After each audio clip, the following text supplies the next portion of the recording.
The loudspeaker crackled to life before dawn, the same as every day. Its shrill voice filled the single-room home, praising the leader's wisdom, demanding gratitude, reminding everyone in the village that their lives were owed to him. Minhee stirred on her straw mat, the cold biting through the thin blanket that she shared with her younger brother. Her stomach was empty, as it always was, but there was no time to think about hunger. She had to get ready for the morning shift at the factory. Her mother was already awake, ladling a watery soup of cabbage stems into small bowls. Minhee, even a little strength is better than none. Her mother's voice was soft but carried a weight of exhaustion. The years of bending her back in the fields had carved deep lines into her face. Though her eyes still carried warmth for her children, Minhee sat beside her brother, who slurped his portion eagerly, though it did little to ease the hollowness in his belly. She gave him a small smile, pretending she wasn't hungry, and slid half her soup into his bowl when her mother wasn't looking. Outside, the village stirred with the same mechanical rhythm. Workers shuffled toward the factory, students toward the schoolyard, all under the ever-watchful gaze of the soldiers who patrolled the streets. Above the square stood the towering bronze statue of the leader. Every passerby bowed, some sincerely, most out of fear. Minhee bowed as well, her breath misting in the morning air. She hated the statue, though she would never dare say it aloud. It loomed like a god, demanding reverence, while her family starved in its shadow. The government took their grain, their strength, their lives, and returned nothing but slogans. At the factory gates, the workers lined up. The foreman barked at them to recite the day's slogans. Yet, the words had been drilled into Minnie's mind since childhood. Long live the marshal. We owe him everything. We will work harder for the glory of the nation. Her lips moved in sync with the others, but her heart remained silent. For Minhee, loyalty was nothing but survival. The cold air stung Minhee's cheeks as the factory gates groaned open. Rows of workers filed inside, their breath forming clouds of white mist in the dim light. The foreman stood at the front, his military-style jacket pressed stiffly, sharp eyes scanning the line like a hawk ready to strike. Beside him, two soldiers clutched their rifles, silent reminders that mistakes were not tolerated. Again, the foreman barked, his voice cutting through the morning air. With conviction this time, the workers raised their fists and began the chant in unison. Long live the marshal. We owe him everything. We will work harder for the glory of the nation. The sound of dozens of voices rose into the gray sky. Minnie's lips parted, but her tongue froze. The words, the endless, monotonous words, slipped away from her mind. Panic bloomed in her chest. She had recited them 1,000 times before, yet now, as her turn came, her mouth opened and nothing came out. The silence around her was deafening. The foreman's gaze snapped to her like a whip. The chanting faltered as workers glanced sideways, eyes wide with dread. Minnie's heart thudded so hard she thought it would echo in the square. She forced her lips to move, but only fragments spilled out, jumbled syllables that made no sense. Stop. The foreman's voice was low, dangerous. He stepped closer until his breath hung inches from her face. Did you forget the marshal's sacred words, girl? Knee shook. No, comrade. Before she could finish, the sharp crack of a soldier's rifle but struck the ground beside her, startling her backward. The foreman's lips curled into a thin smile. You dishonor the marshal with your hesitation. His words dripped with venom. Do you think loyalty is optional? Whispers rippled through the line of workers. Everyone looked down, no one daring to defend her. To speak up would invite suspicion. Minhee swallowed hard, her eyes darting to her brother, who stood further down the line. His face was pale, terror written across it. Their mother's warning echoed in her mind. Never falter. Never forget. One mistake can take you away from us forever. And she had just made that mistake. The foreman straightened, his voice booming across the courtyard. Take her. You soldiers stepped forward, their hands gripping her arms like iron shackles. As Minhee was dragged from the line, the others bowed again to the statue, louder this time, desperate to erase her failure with their obedience. But for Minhee, it was already too late. Minhee's boots scraped against the icy ground as the soldiers yanked her forward, their grip bruising her thin arms. She stumbled, the world around her spinning in a blur of gray walls, rusted fences, and the watchful stares of workers who dared not blink. No one moved to help. No one ever did. The soldiers shoved her into the back of a battered truck. The metal floor was freezing against her knees as she fell, the stench of oil and dampness suffocating her. The engine roared, drowning out the faint sound of her brother calling her name, before it was swallowed by distance. Her throat tightened. That single cry might be the last she ever heard from him. Hours blurred together. The truck jolted and rattled over uneven roads, each bump jarring her bones. By the time it screeched to a halt, the horizon had already sunk into night. A building loomed ahead, squat and windowless, its concrete walls scarred by frost and neglect. Inside, the air was rank with sweat, mold, and fear. The soldiers dragged her down a narrow hallway lined with flickering bulbs. From behind the steel doors, muffled screams and the metallic clang of chains echoed, each sound carving a deeper dread into her chest. She was thrown into a small interrogation room. A single chair sat beneath a buzzing light. Across the table, a man in a dark uniform waited. His face was expressionless, but his eyes glinted with cruelty. Name. His voice was calm, almost casual. Min-hee. Her voice shook. Why did you refuse to speak the marshal's sacred words? I forgot. It was a mistake. The man's hand cracked across her face before she could finish. The sting burned her cheek, tears springing to her eyes. Mistake. His voice rose, sharp as a blade. There are no mistakes when it comes to loyalty, only betrayal. Min-hee shook her head furiously. No, I am loyal. Please, I didn't mean. Her pleas dissolved into sobs, but the officer's expression never softened. He leaned closer, his breath foul with tobacco. You will prove your loyalty, or you will disappear, like the others. Her heart hammered against her ribs. She had heard whispers of those who vanished into camps, never to be seen again. Was this how it began? A single slip of the tongue, a forgotten line, and then darkness forever. The officer signaled to the guards. Chains clinked as they dragged her from the chair, shoving her toward a cell. The door slammed shut behind her, leaving her in choking darkness. She sank to the cold floor, her body trembling. All she could see were her brother's eyes wide with helpless terror, burned into her memory. And she realized with sinking horror that she might never see him again. The cell was no larger than a pigsty, its walls damp with condensation, the floor slick with grime. A rusted pipe dripped steadily in one corner, each drop echoing through the suffocating silence. Minnie pressed herself into the far wall, her knees drawn to her chest, shivering in her thin cotton dress. She had no way of knowing how many hours passed. There was no window, no clock. Only the sudden creak of the iron door opening and slamming shut told her that time was moving at all. Sometimes guards threw in a lump of stale cornmeal or a bowl of watery cabbage broth. Sometimes they didn't. Hunger gnawed at her belly, until it felt as though her insides were eating themselves. The cell was not empty for long. Another prisoner was shoved inside one night, a frail woman, her face sunken, her hair clinging in greasy strands. She barely spoke, only muttered fragments of slogans and apologies in her sleep. When Min-hee whispered to her, asking what had happened, the woman lifted hollow eyes and rasped, forgot, clapped too slow. They took my son. Then she fell silent again, rocking herself like a child. Days bled into nights. Guards would storm into the cell without warning, dragging prisoners out. Screams would follow, sometimes lasting hours, sometimes cut short too suddenly. When they brought the broken bodies back, Min-hee forced herself not to cry. To cry was to draw attention, and attention was death. In the rare moments of quiet, she thought of her family, her brother's hand clutching hers as they walked home from the market. Her mother's tired smile as she mended clothes by candlelight. Her father's absence since the mines took him years ago. Each memory was a thread holding her together, though they were fraying fast. The cold seeped into her bones. Frost crusted the inside of the walls at night, and her fingers turned purple. She wrapped her arms tightly around herself, whispering the slogans now, terrified of forgetting again. Long live the Marshal, long live the son of the nation. She repeated them until they blurred into nonsense, her voice a hoarse whisper in the dark.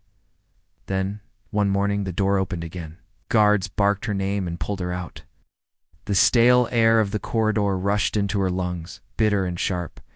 They marched her past the screams, past the echoing hallways, and toward another heavy steel door. Behind it, she could hear only silence. Her stomach twisted. She knew whatever waited on the other side would decide whether she lived another day, or whether she too would vanish, nameless, forgotten, into the void of the prison system. And for the first time, Mine felt a flicker of defiance deep inside her fear. The guards shoved Mine into a windowless chamber. A single bulb swung from the ceiling, casting a sickly yellow light over a metal chair bolted to the floor. Shackles hung from its arms and legs. Stench of sweat, blood, and disinfectant made her gag. They forced her into the chair, locking her wrists and ankles. Cold metal bit into her skin, cutting circulation.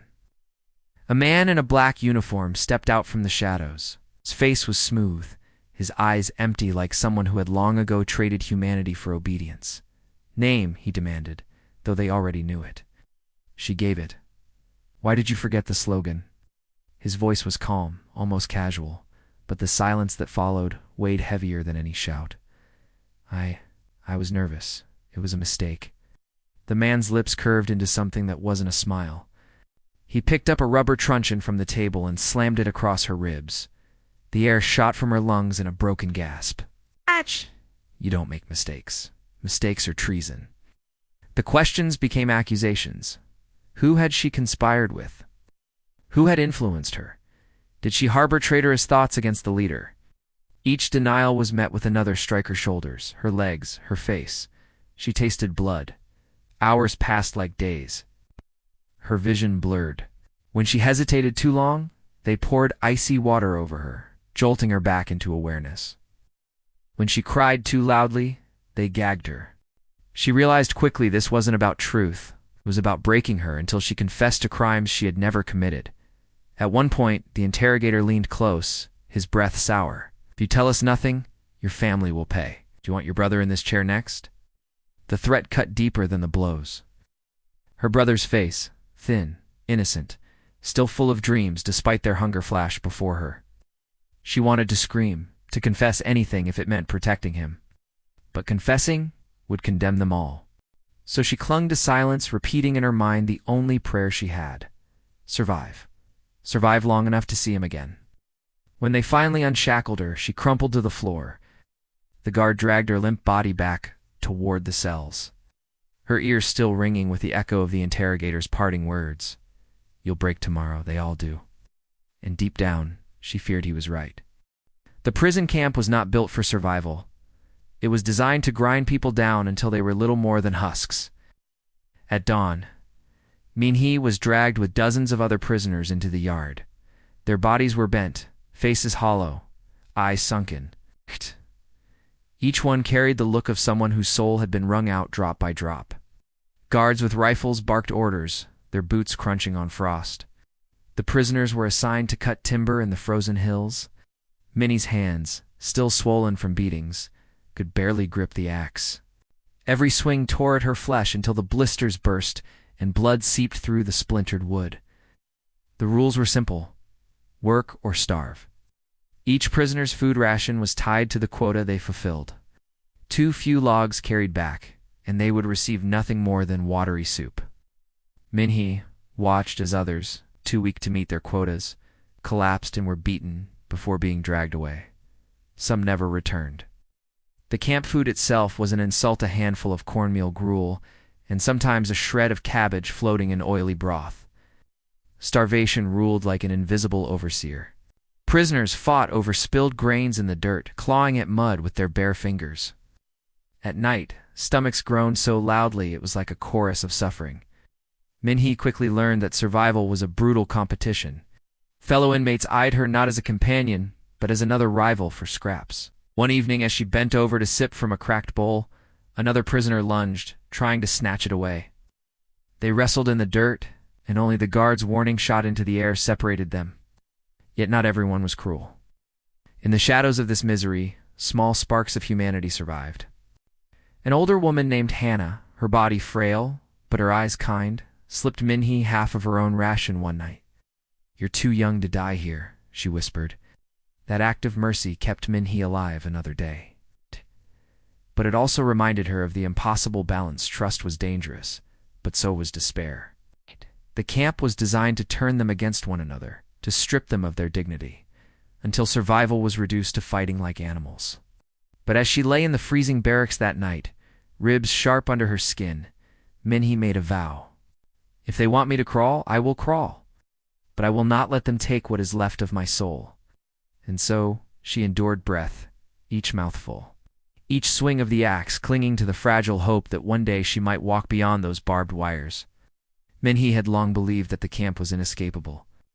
The high fences crowned with barbed wire, the watchtowers manned by guards with rifles, and the mines buried beyond the perimeter made even the thought of freedom sound like madness. Yet in the stillness of one frozen night, she overheard words that changed everything. As the prisoners huddled together in the barracks for warmth, whispers began to pass like contraband. Two men both, with hollow cheeks but sharp, calculating eyes, were speaking softly in the corner. Minhee strained to listen. "There's a gap," one murmured, "near the riverbank, where the fence leans. If the ground freezes harder, it might hold long enough to crawl over. But only at night, only when the moon hides." Minnie's heart thudded. She wasn't supposed to hear this. Escape plans were punishable by death, not just for the escapees, but for anyone suspected of knowing. Yet something inside her flared alive at the thought. The next day she found herself near the older woman Hannah, while hauling timber. Gathering her courage, Minhee whispered what she'd heard.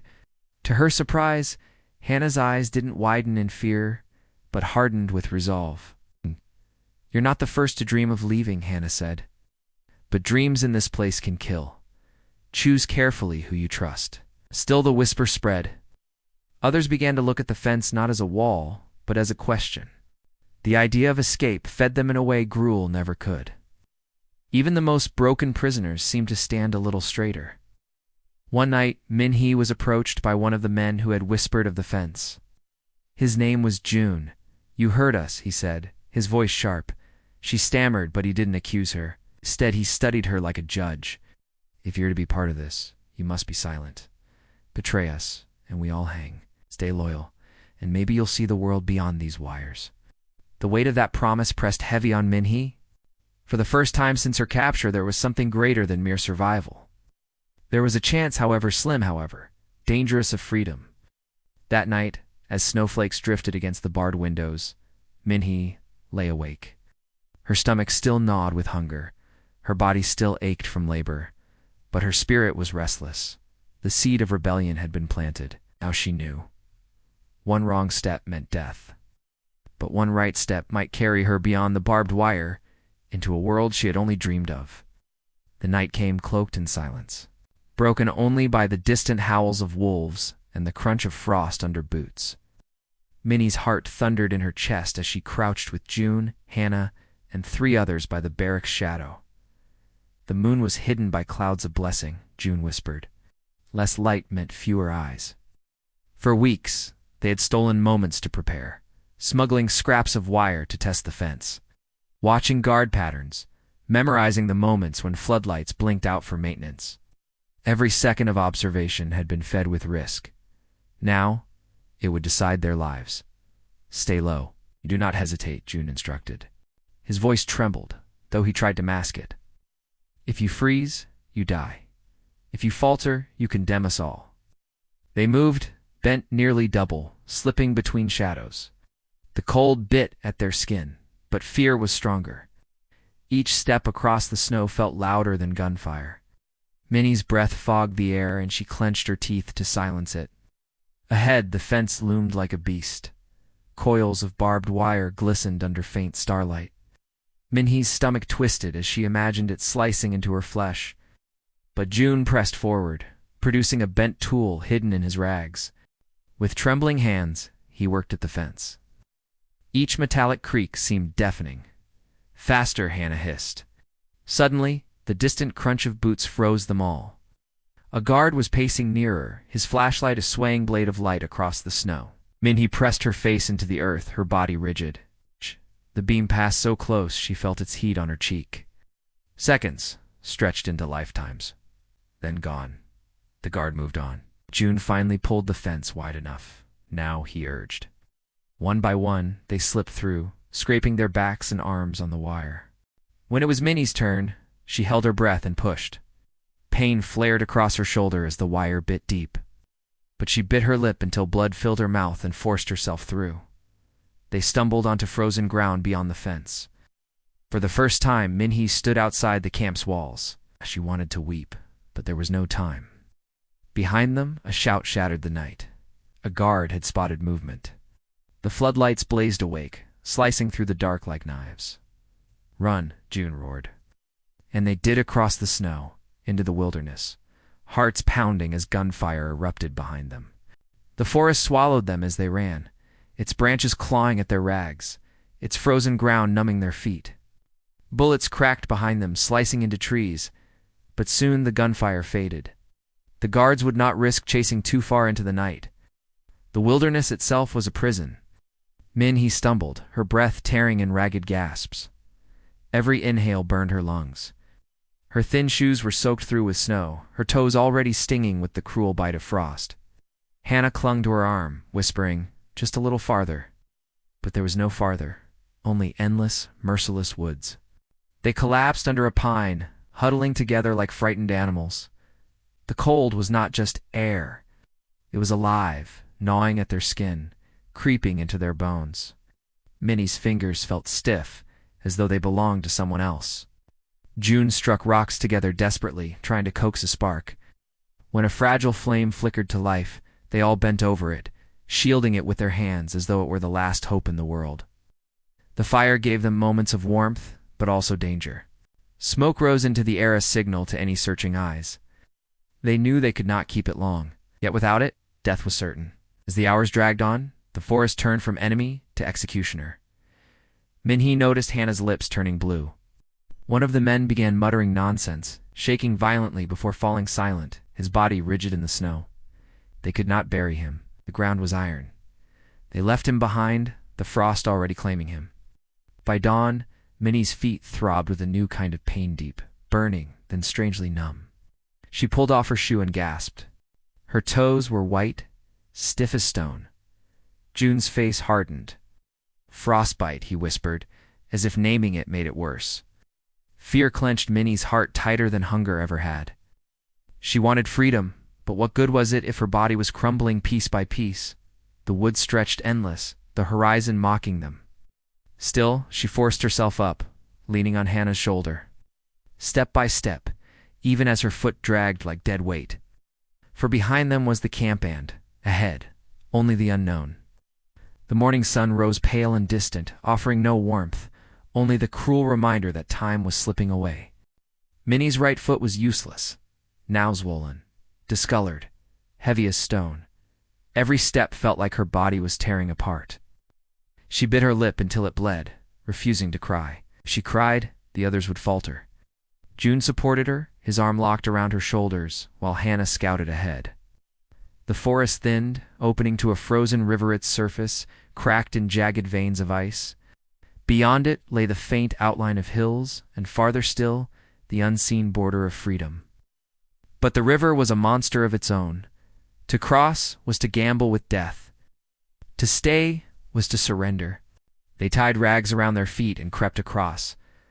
Every creak of the ice sounded like a gunshot. Halfway through, Minnie's leg buckled. The frostbitten foot refused her weight, sending her crashing onto the surface.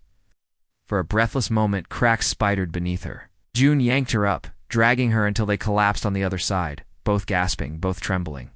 But their triumph was short-lived. From the tree line behind, shadows moved. Soldiers dark, relentless emerged, like wraiths, rifles glinting. Hannah screamed, pulling Minhee to her feet. They staggered toward the hills, but Minhee's ruined leg betrayed her. Her body screamed for rest, for surrender. And then something shifted inside her, strange calm, born of exhaustion and defiance. She shoved Hannah forward. "Run," she rasped. "Must live, even if I cannot." Hannah hesitated, sobbing, but June pulled her away. Minnie turned back, facing the soldiers alone. The horizon stretched before her, silent and endless, just out of reach.